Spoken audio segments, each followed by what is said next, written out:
Can it be that I have not lived as one ought? But how not so, when I have done everything as it should be done? For fuck's sake. Well, wait a minute now.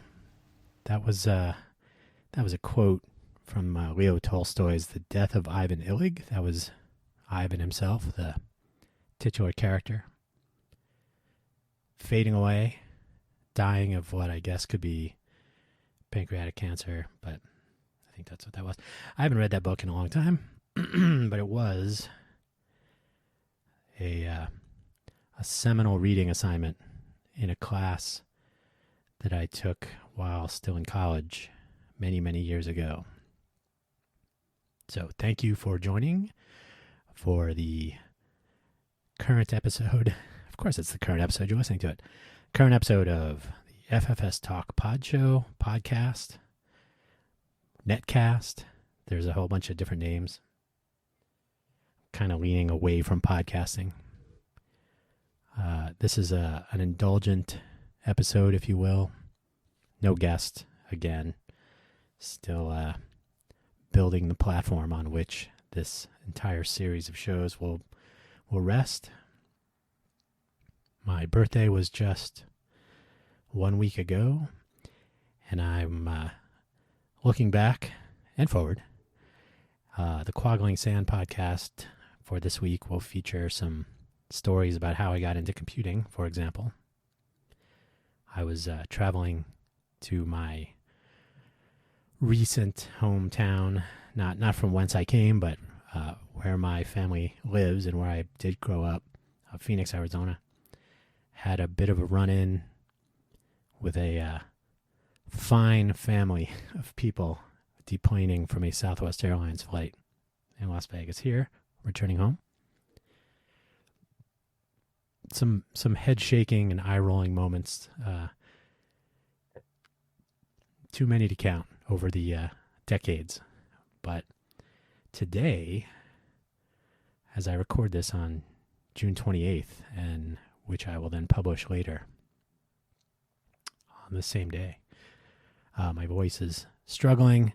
As you can hear, it is always the case. I am drinking some hot tea instead of my normal coffee. No longer quite as hot, but easier to drink. It's actually some licorice tea, hoping some anise will save the day. So we'll see as the episode proceeds. As you may know, I keep a profile on buymeacoffee.com. There's a link in the show notes. The show notes themselves will probably be visible in your podcast software, if they're still calling it a podcast. As a part of the show description, if you can expand the view of the podcast episode, you'll see some notes, and those will point not only to the Buy Me a Coffee profile for your host, that is me, but also to the show notes, which are published in the form of a newsletter, which you can receive in your email, in your inbox, and you may play the link to the episode for those show notes. You may go through previous show notes. You may subscribe, which would be nice. You may subscribe to the podcast. You can already hear my voices arguing with us here. So, theories of the good life. If you were to search online for theories of the good life, you will find many, many, many results. The one that may or may not be on there, I actually didn't look that deeply, was a class that was taught at Claremont McKenna College whilst I was attending Harvey Mudd College, both of the Claremont colleges. There were 5. I think there still are. The class was only for seniors. You had to be a senior student. I don't know if they prioritize Claremont McKenna students, probably, but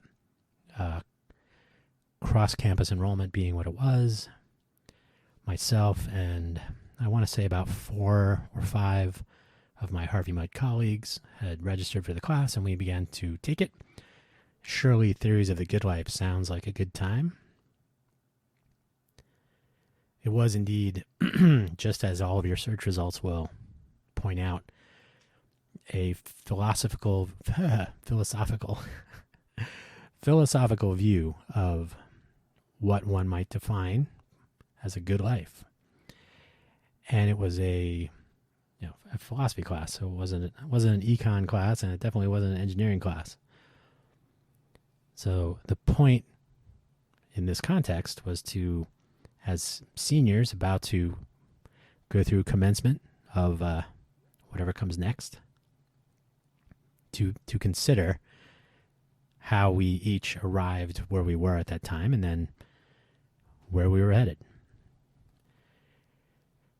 So one of the readings, by the way, I'll point out, there was a full smattering of religion-based philosophical views on what a good life, happiness, morality, all that.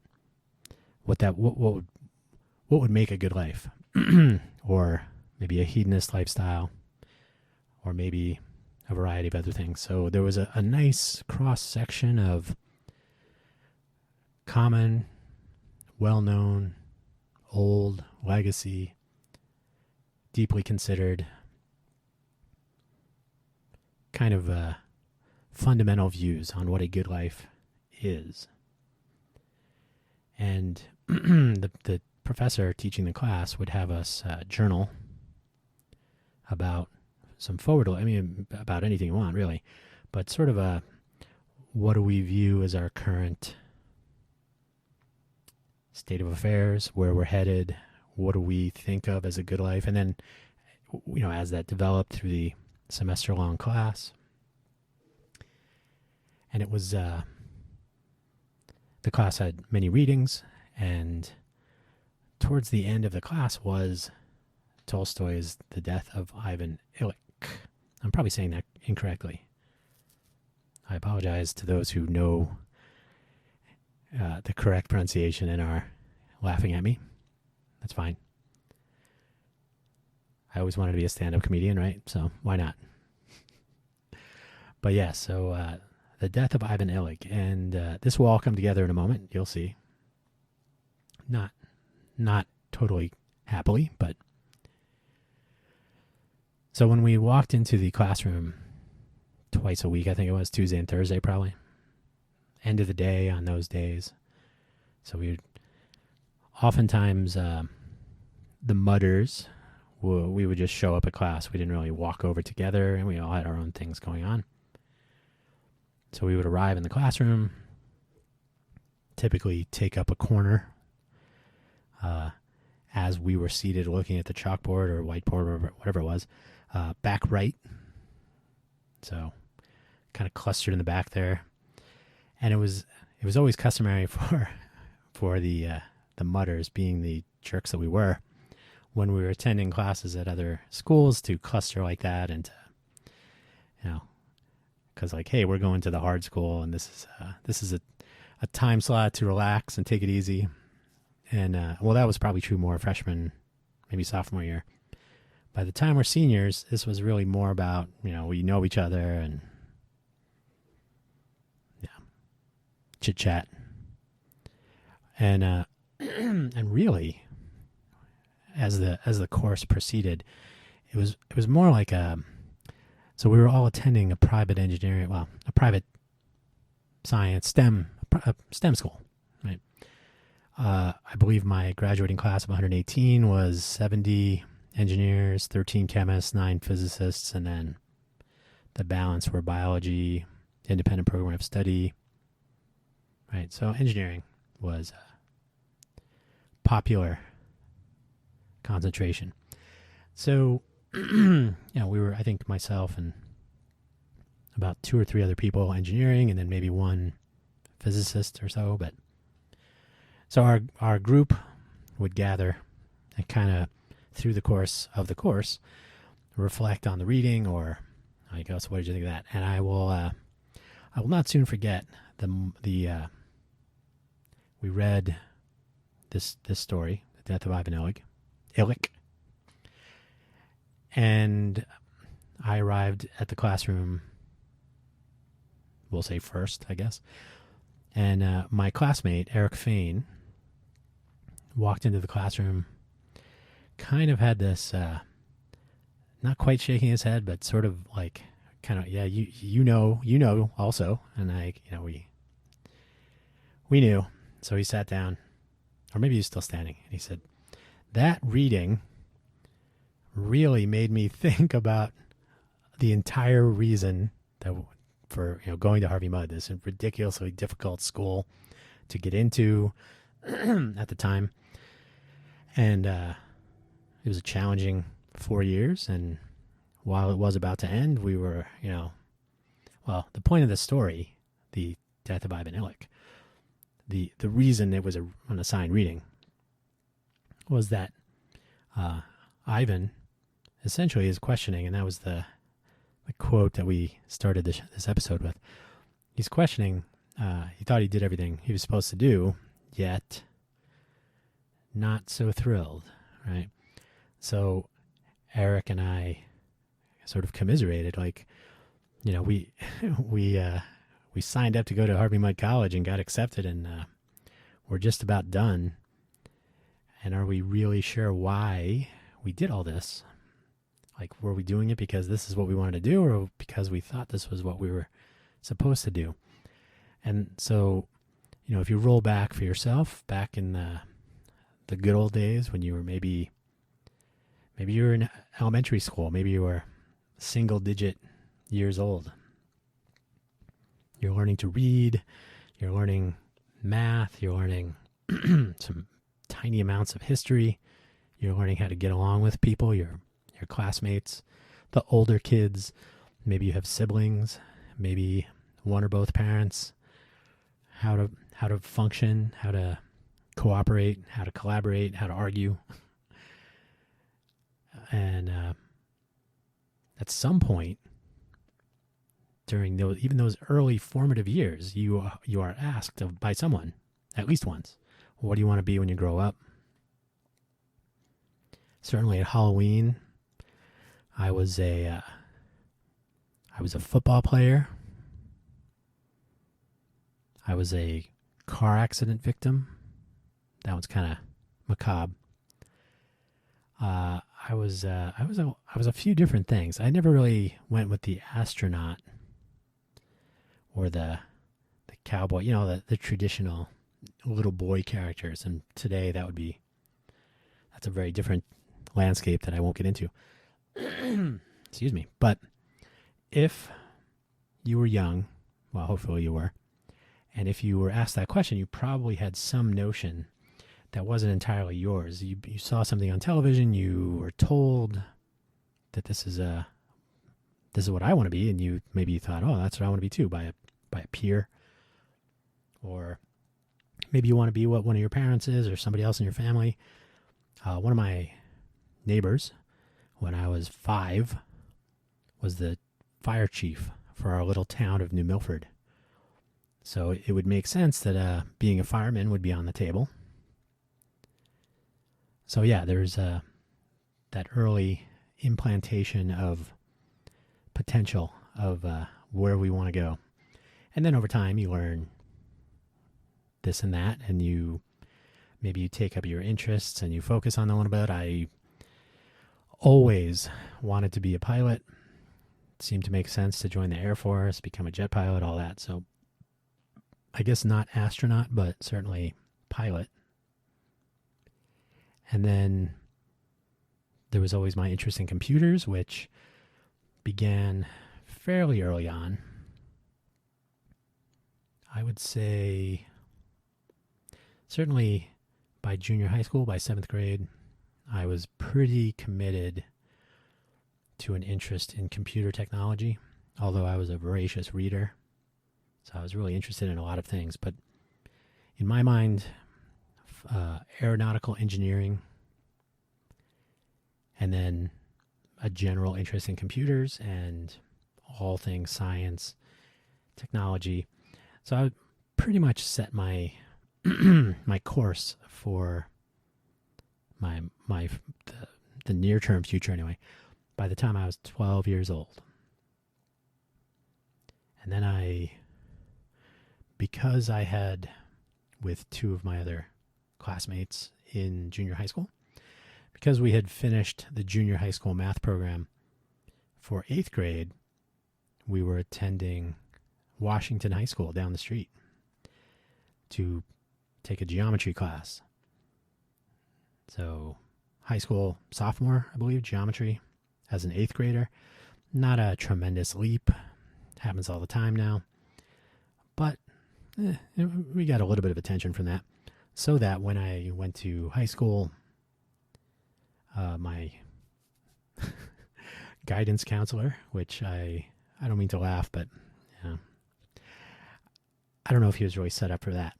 He said, well, if you're interested in math and science, maybe you should look at a school like MIT or Caltech or Harvey Mudd. And everyone had heard of MIT and Caltech. You most certainly have as you're listening to this.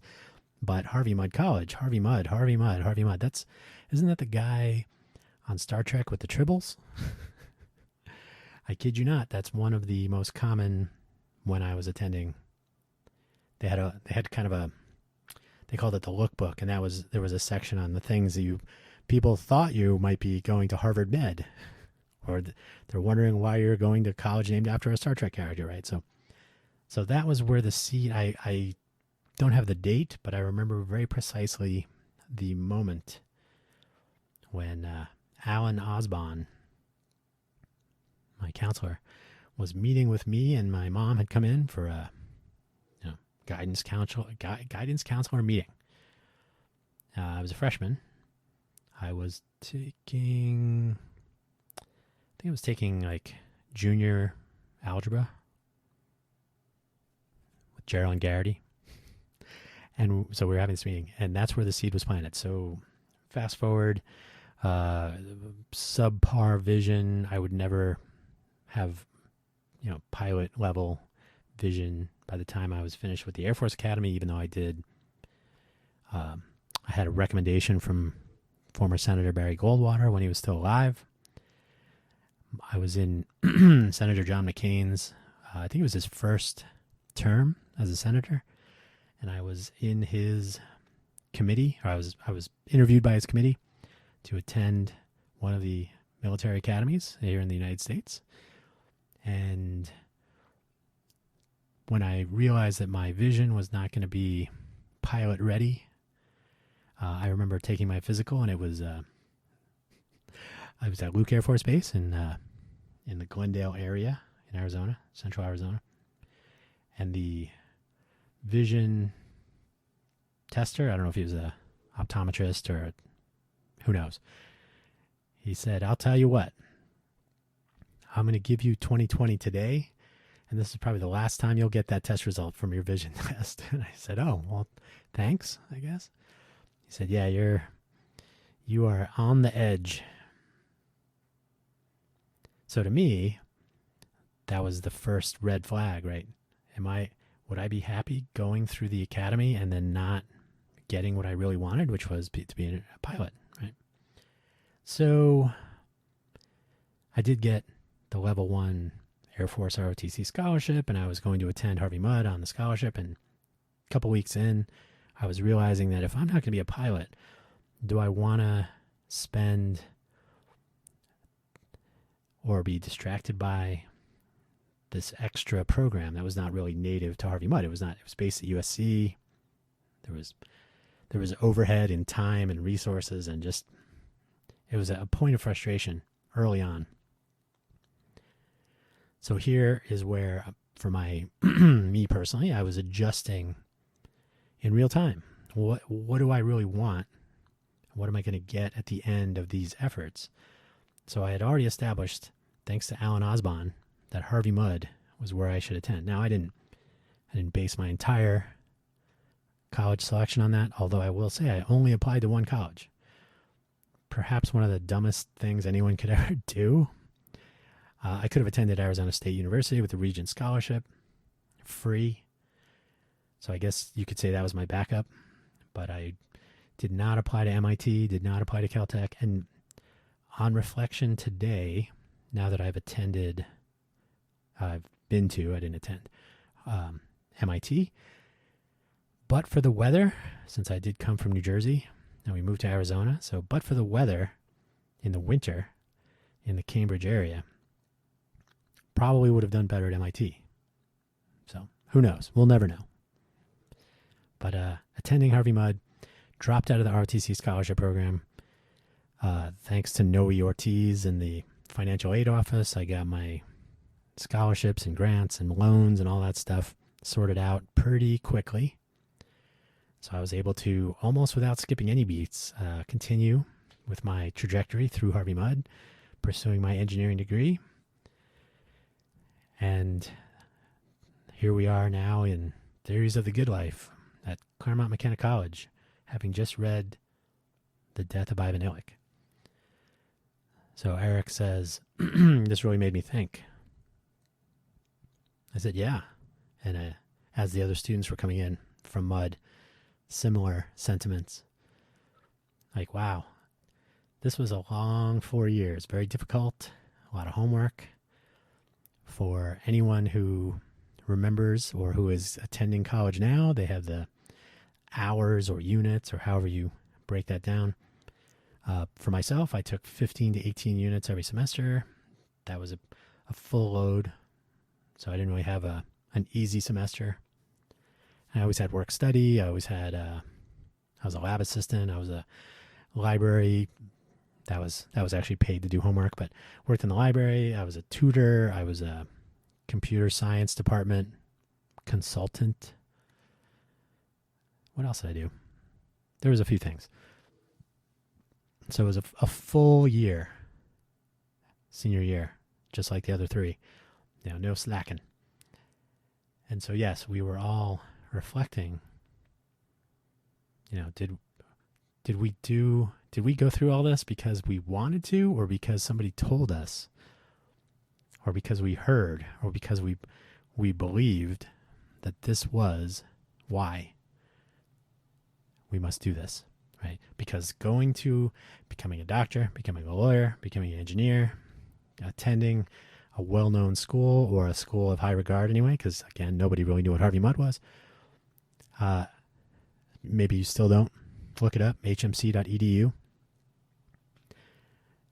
Are we attending a good school, quote unquote good school, because we hope to build on that in some generally accepted way that we'll go and get a good job and we'll become successful and financially secure and retire and have all the trappings of this good life? So, probably one of the most interesting classes I took in my 4 years, certainly the most interesting philosophy class. And now, obviously, if you've kept up with the news, especially the exciting world of homeschooling, learning from home, LFH, there are challenges, and the way education works in general, there are people who will tell you that college is a waste of time. I think Peter Thiel is one of them, from Palantir, formerly of PayPal. So surely he is telling you what his view of the good life begins with, and it's not college or university. So what does it really mean? What is your theory of the good life? Because that is the take home, and that's what we're talking about today. You can read any book you want. You can read all of them. In the show notes, you'll see that I mentioned if you search for Theories of the Good Life, or if you like just good life, what is the good life? You will find Aristotle, you'll find Jordan Peterson, you'll find countless learned philosophers, if I could say that word. Learned philosophers will give you, or professors of psychology or whatever, they will give you their views. They will give you, perhaps you can take it as advice. They will give you some sort of justification. And just as was the case in this class that I took, one semester, twice a week. So by no means a PhD in philosophy or any such thing. But everyone will offer their view, what you should do, what you could do, why. And just like in that class, there will be religious underpinnings. There will be moral and ethical considerations. If you should you worry about only yourself? Should you be giving to others? Should you do it for your own character? Should you do it for some higher power? Should you do it for the approval of, there's just a deluge of consideration from all angles. And if you take all of this in, you may be able to sort of come up with your own navigation through all this. And so this indulgent episode is really about the theory of the good life, in theory, should be exactly yours. It should be exactly mine. So I can certainly take any number of the suggestions, the readings, the guest speakers. We can look back at the educational time. We can look at life experiences. We can look at goals and how those goals have adjusted themselves with different events, different priorities. Nobody, to keep it current, I guess, nobody really anticipated taking a year off from life. I live in the great state of Nevada, in the city of Las Vegas proper, about 12 or 15, it depends on where you're measuring. Let's say 15 miles from the Strip, north. So on the one hand, where I live, where I've spent a year laying low, where I had spent a year, grocery store, walking for exercise, avoiding gyms, all the things, all the mitigations. And 15 miles south, there are people that were itching to get back out there and gamble and drink, party. And they've been doing that now.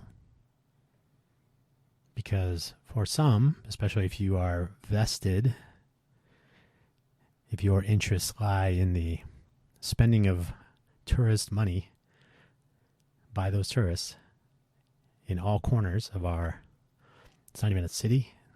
The Strip is in unincorporated Clark County. But if that's what you must have and your definition of good life is profit, then that's what you will desire. And today, as of the 28th, we are, as a county, back up over, back up over 5% test positivity, the Delta variant, the complete and total disregard of any mitigations as of June 1st, announced by the governor of the state. No masks, no limitations on crowd capacity indoors, events outdoors, free for all, as long as you're vaccinated. But by the way, we will not ask you if you're vaccinated. So the economics of a good life are in the newspapers. They're in the advertising and marketing for events, new resorts, casinos, restaurants, bars. An entire city or region, really, it's not more than just a city. This entire part of southern Nevada is built on the premise that you must come here to have fun and spend money doing it. And when that business model was interrupted, there was no Las Vegas from home. Although I guess you could gamble. I don't know if anybody did that. You could certainly have alcohol delivered to your home. No shortage of food delivery. So there were those that were able to capitalize and those that were not. And this is not about the pandemic, but that's an example where life priorities have been adjusted. You're seeing this in the form of worker shortages. You're seeing this in the form of, especially in the service industry, an unwillingness to return to a particular lifestyle with that particular level of pay, other options on the table. So it's actually been the lingering effects of the pandemic will probably take years or even decades to settle out. And hopefully at the end of the day, there will indeed be additional reflection on exactly what it means to individuals, what it means to be happy, what it means to have a good life. And that is, I think that's a worthy topic arc, because certainly if I were to have, let's be fantastical. If I were to have one guest on next week, and I were to say, what is your view? What is your theory of a good life for you? They might have a few ideas. And then the following week, if there was a double sun eclipse somewhere, and I had another guest on and I asked the same question, I would imagine I'll get a completely different answer. There will be some overlap. I might agree with some of the things for each of the guests, maybe not the same things between them. And I hope you listening would also have your own take on this. And it's interesting to hear what other people think. And this is why you'll get all those search results. Because people have thought about this. They've thought about it for hundreds of years. Why are we here? Deeper meanings. So I'll tell you what my theory of the good life is now. I'll try to remember what it was on reading this short story in this class. And we'll see, maybe in 20 years I'll do another podcast episode and I'll see what the delta is there. But anyway, when I was in college, I believed at the time that I wanted to be an engineer. The engineering degree at Harvey Mudd College was not specific, so you get a bachelor's in engineering from the engineering department, I think is the wording. So even though we took a variety of classes in a variety of engineering-focused areas, communications, like satellite communications, radio, chemical, electrical systems, computers, there's probably more, and the math and the pure sciences, biology, chemistry, physics, and philosophy and economics and psychology. It was a full plate for 4 years. So in my mind, I had attended Harvey Mudd College because I wanted to be I initially attended because I wanted to go on to the Air Force. But I stuck with it because baseline, I was very interested in technology, and I always assumed from a very young age, when I sent a letter to Steve Jobs with a product idea for Apple, because I was a big Apple fanboy at the time, and I said, somebody wrote back, signed his name, but that was like a line in the sand. Like there would always be some sort of technology figuring into my future. So on dropping out of the ROTC program, getting a normal scholarship and loan arrangement, staying at Harvey Mudd,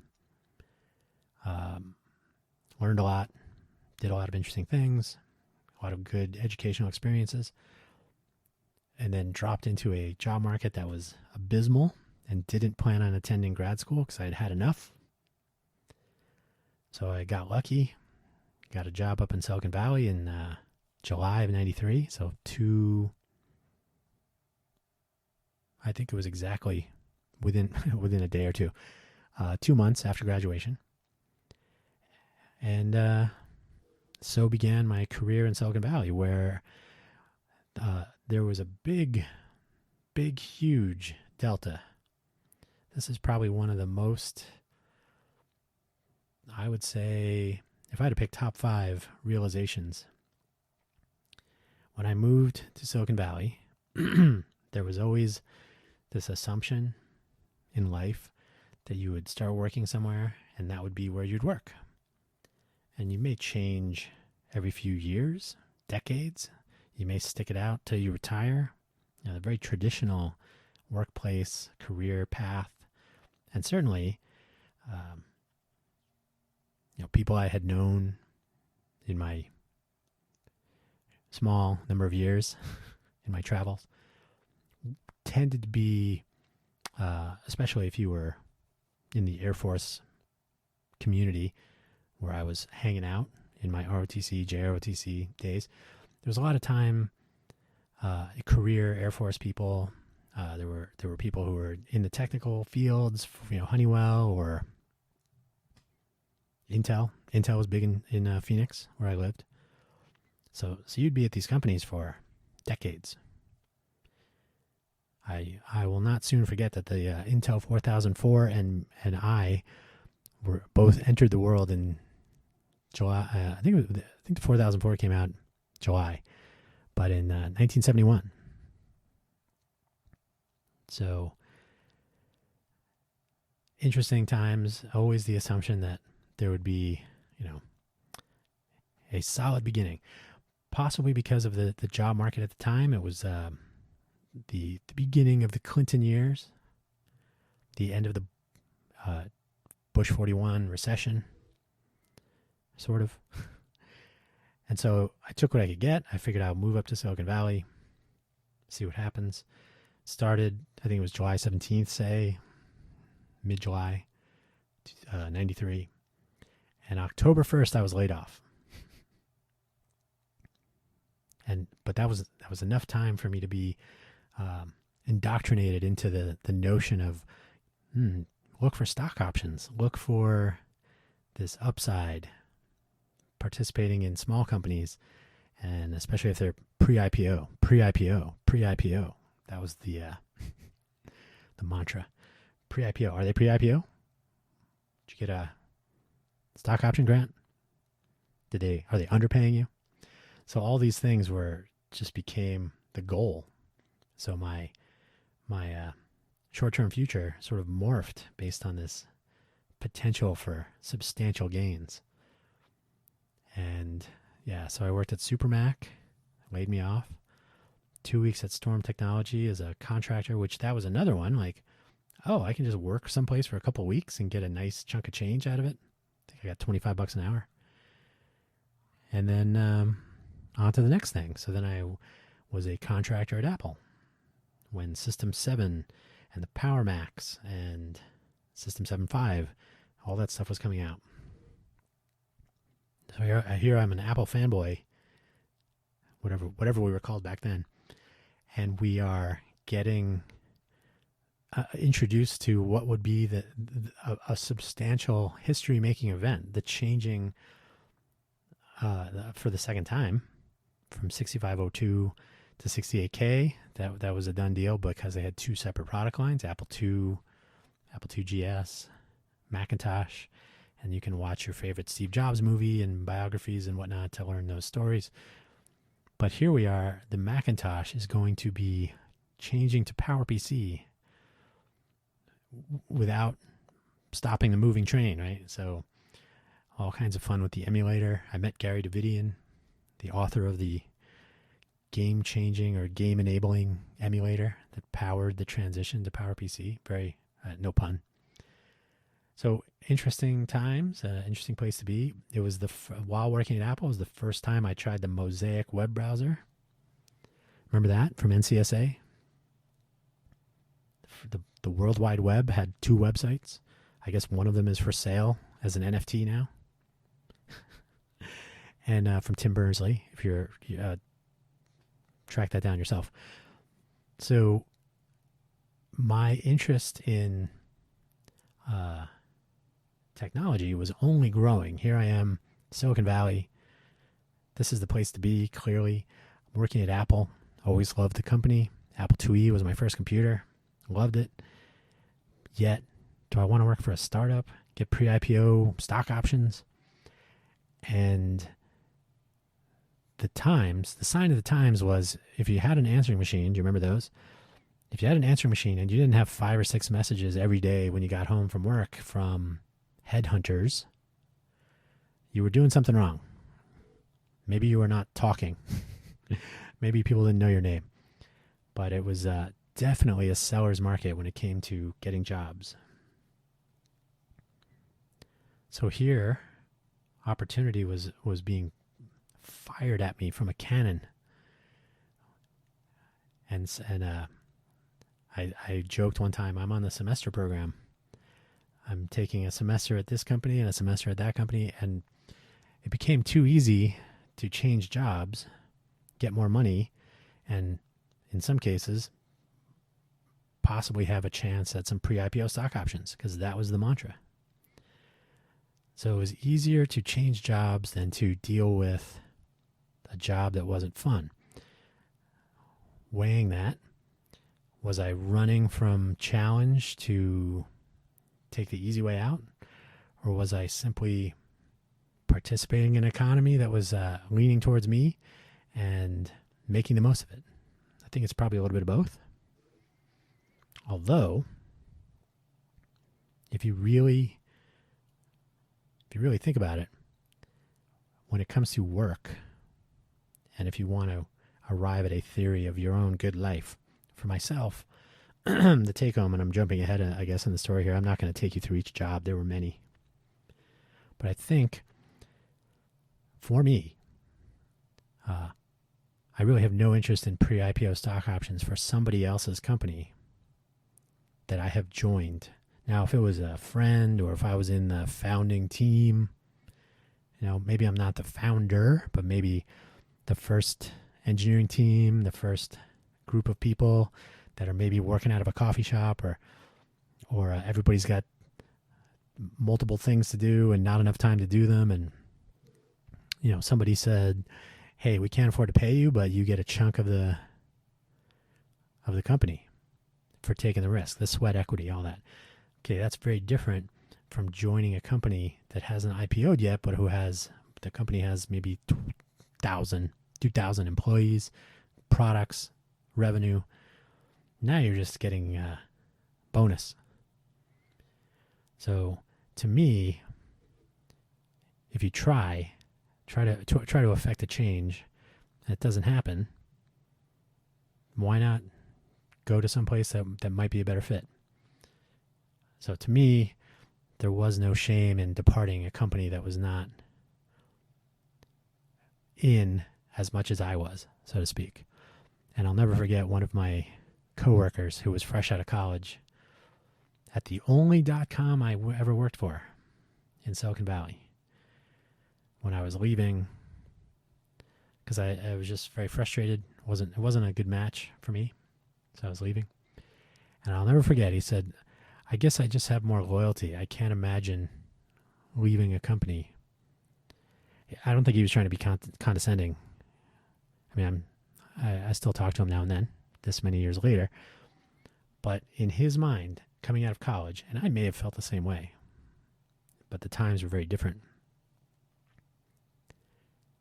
In his view, you would leave a company when the when the last of the ship was underwater, right? Now now I'll jump off.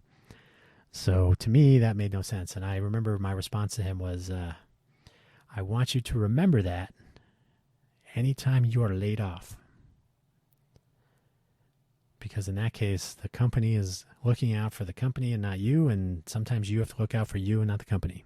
So that was my attitude by the time it was 2005, 2006.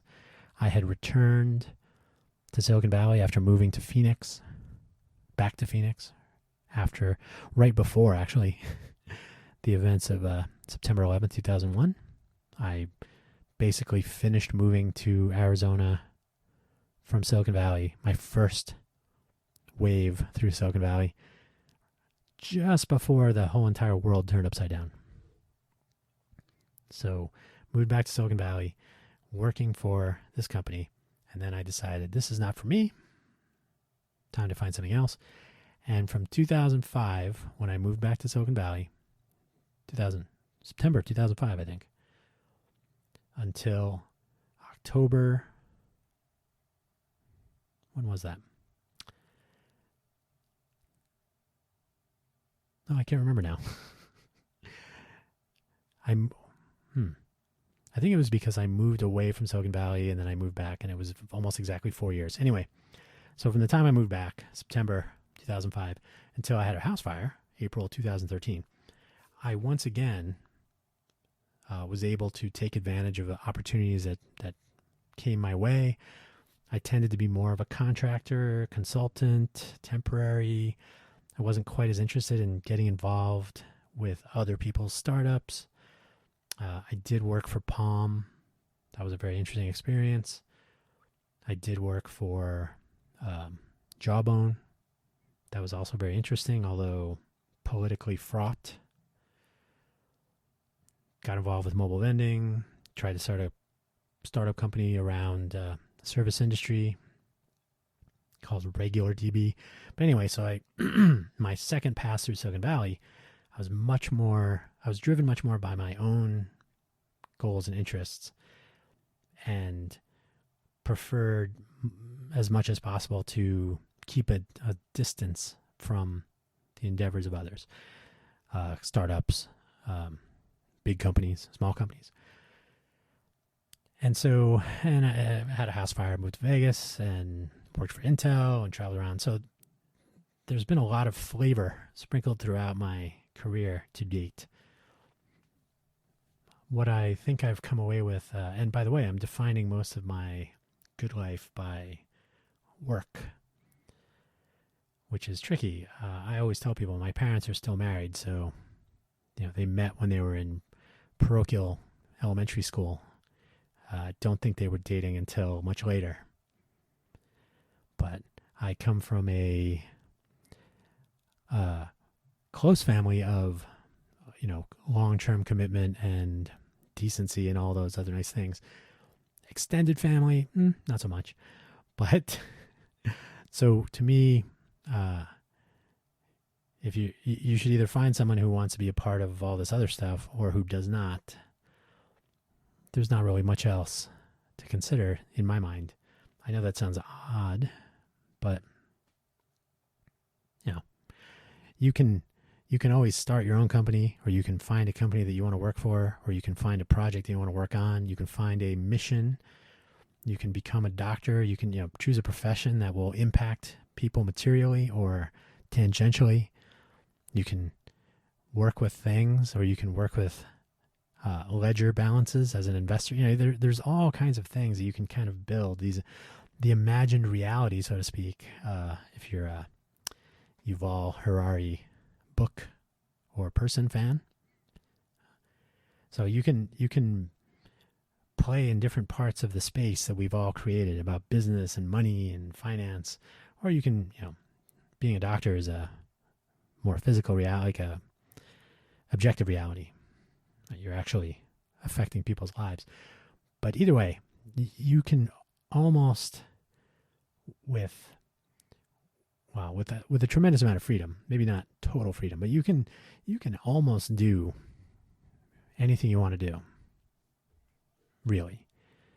And if you have enough passion to do it, you can probably convince someone to enable whatever you can't do by yourself, whether it's funding, collaboration, whatever.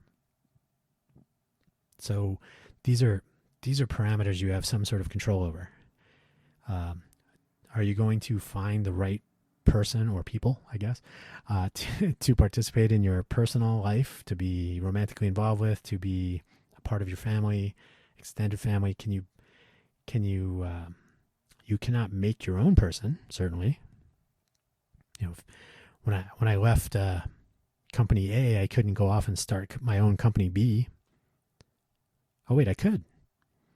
But if I am seeing or involved with person A, I can't leave person A or they leave and then start my own person B. Right? That's not how that works. So much easier to have some control over what you do or what I do in the workaday world. And then whatever opportunity, I guess, to meet interesting people and see where the personal side of life goes. That's a totally different story, which I think is far more a question of luck.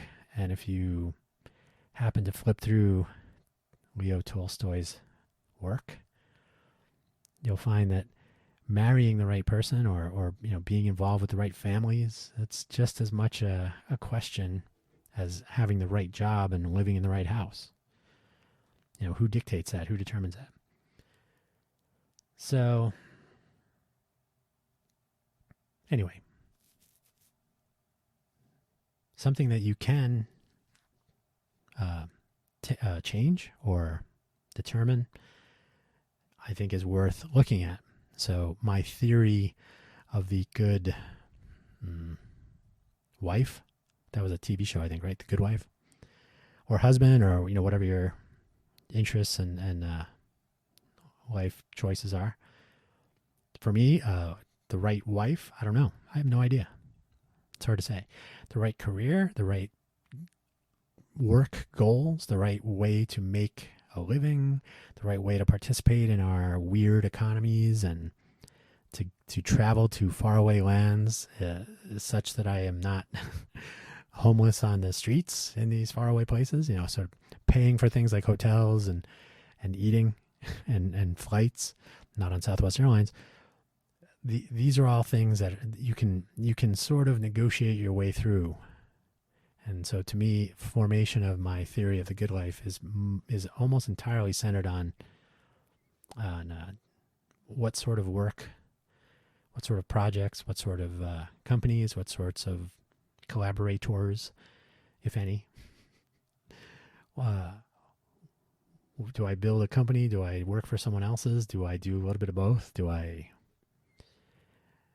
try to maximize the amount of time that I can take for myself? So passive income from subscription services like newsletters. Do I do something that's more hands-on? Do I want to be a full-time software developer? Do I want to develop software that only needs to be changed once a year? These are all things in the realm of adjustment. You can't do that with people. Not at all, really, when you think about it. So my theory of the good life on graduating from college was find a job that leverages my degree that I just borrowed a bunch of money to pay for.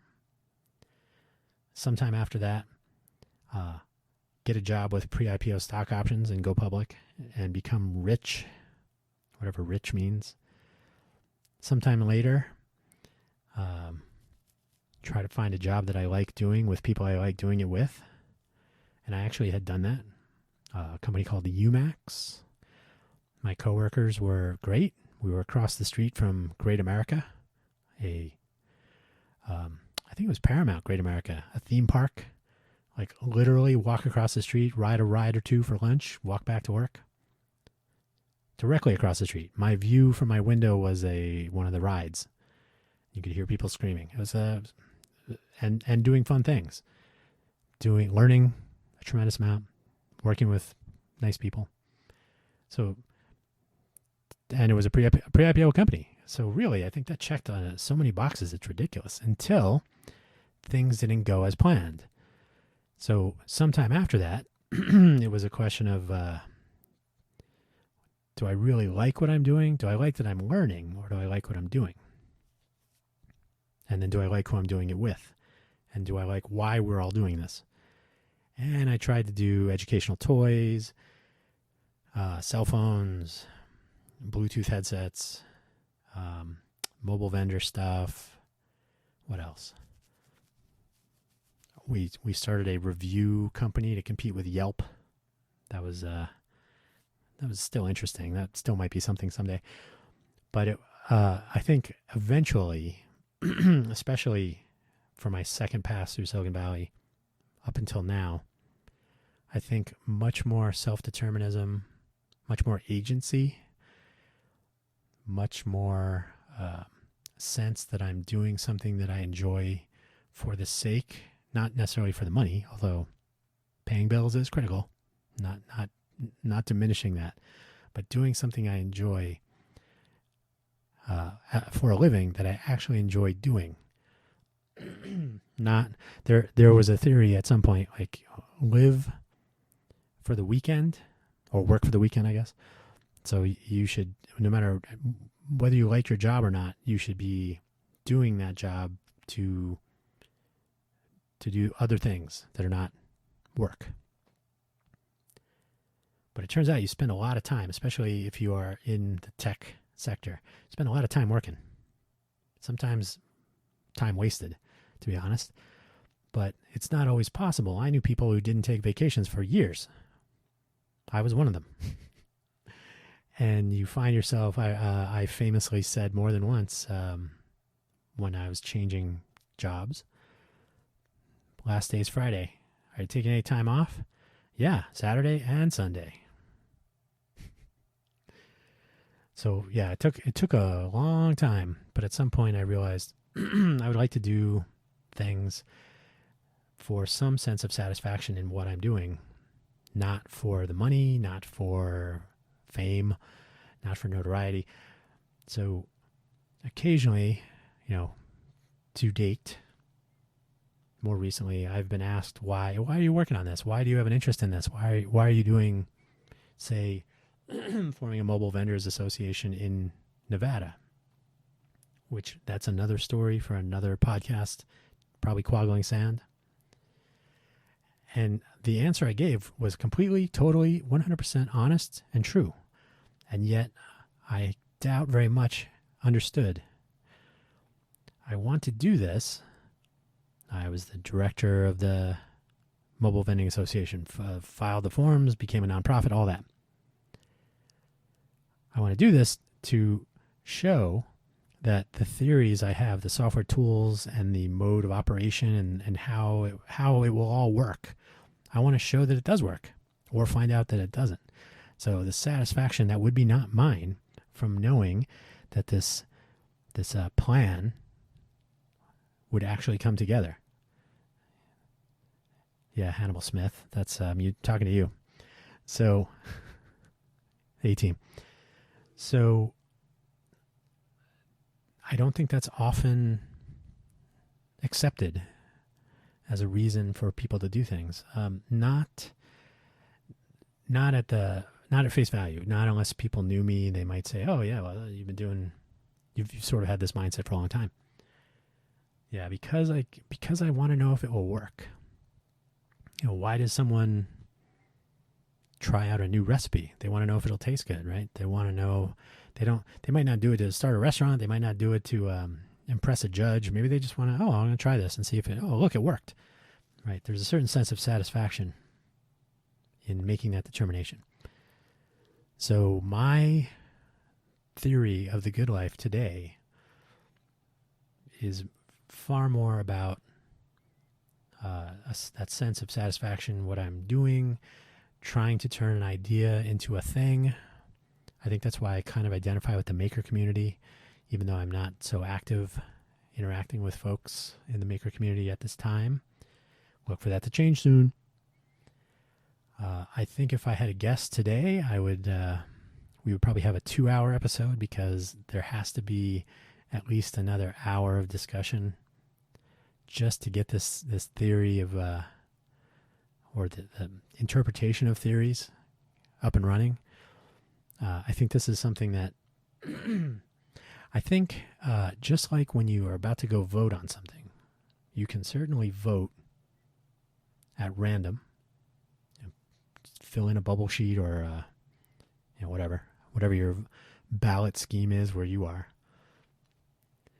You can vote the way other people tell you to. You can do all the research and vote with what you know, or you can somehow combine research with some intuition.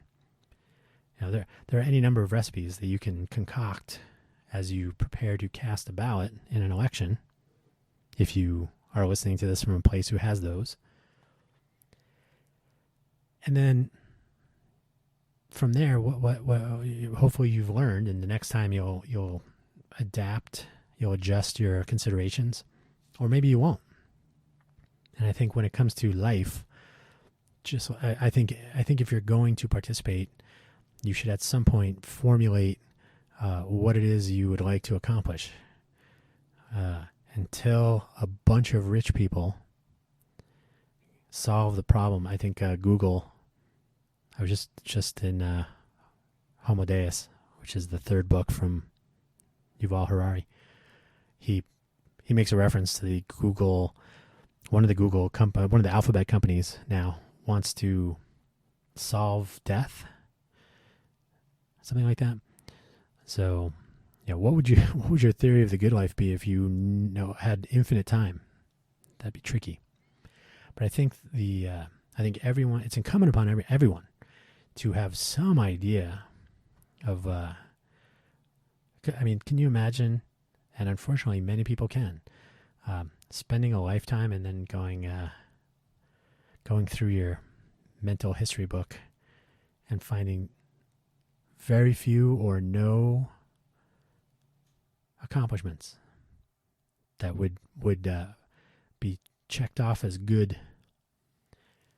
Wasn't that part of the whole premise of The Good Place, The Bad Place, whatever that show was? Reflection on... Anyway. I could probably talk about this for much longer, but it's we're right about at the magic hour mark, and my voice is definitely putting up a fight. I appreciate you listening through my scratchy while I'm going to take the last sip of what is now cold tea.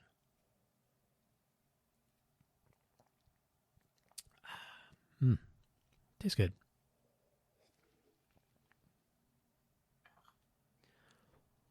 And I will thank you for listening. I will remind you again, show notes. I send out a newsletter with every show episode. Substack. So if you're listening to this podcast, you can find a link to the ffstalk.com, substack.com. So there is an ffstalk.com because, first of all, FFS Talk is easier than FFS. Good luck finding a domain, a Twitter handle. FFS is a very common and commonly used 3-letter acronym. So FFS Talk podcast, and then domain ffstalk.com. So ffs.com, when you register for Substack and review, it's basically Twitter handles. The domain is ffstalk.com. There will soon be a website and soon self-hosting and publishing with the current Anchor, Substack, review, and other sort of destinations secondary. And why? Because I would like to know if this will work. I just got done telling you all this. So this topic arc, I think, is like several, maybe not all, but this topic arc I would like to consider to be just getting started. I think there's a lot of things to talk about here, and I think this is the sort of topic arc where real interaction and perhaps like figuring out change, as in, if we had a discussion today, not with just me rambling with my scratchy voice, but with, let's pick somebody cool. Travis G, since I worked with Travis. If you've heard of the Fuchsia operating system from Google, if you've delved into it at all, you know Travis. If you're familiar with the Haiku operating system, the offshoot of BOS, you probably know Travis. If you ever used a Sidekick from T-Mobile, you probably have heard at least a little bit about Travis. He was a coworker of mine. I think, I've never asked him this, but I think if Travis were on with us, I think he would say that he finds great satisfaction in seeing his code work. And I think for all the rigmarole about, is Google going to close the Android and get rid of the Linux and the take over Fuchsias, everything, a lot of hand-wringing. But I would guess, and this is my hypothesis, I have not asked Travis himself, though I would like to. So Travis, why? What do you feel now that Fuchsia 1.0 is launched? He would probably say, I like seeing this project out in the world. I like seeing people using it, seeing it work. seeing. I always used to tell people I work on all the stuff you hear before the beep on your computer, system BIOS and all that. And there's a certain satisfaction you get when you're doing that stuff and you watch the lights come on and the screen lights up and it works. Isn't that a Frankenstein quote? It works. Oh no, he's alive. Sorry. Same thing. So, and someone listening or if we had a live stream, if they were participating in some way, they might say, well, what if your code is used for bad? And there's always implications about things and where you draw lines around what is satisfying and what is maybe a risk. And so I think these are discussions to be had. I think there is an end terminus, but I'm not there yet. Hopefully I have a long time before I reach that. But I think everybody, you listening and your friends who aren't yet, if you really thought about it, why am I doing what I'm doing? Why am I working on what I'm working on? What am I after? Do I want to buy a home that I will live in forever? Do I want to rent and move around a lot and never really put down roots? Do I want to get married? Do I want to not have kids? When you really think about it, getting married and having children, that is joining up theories and hoping they intersect enough.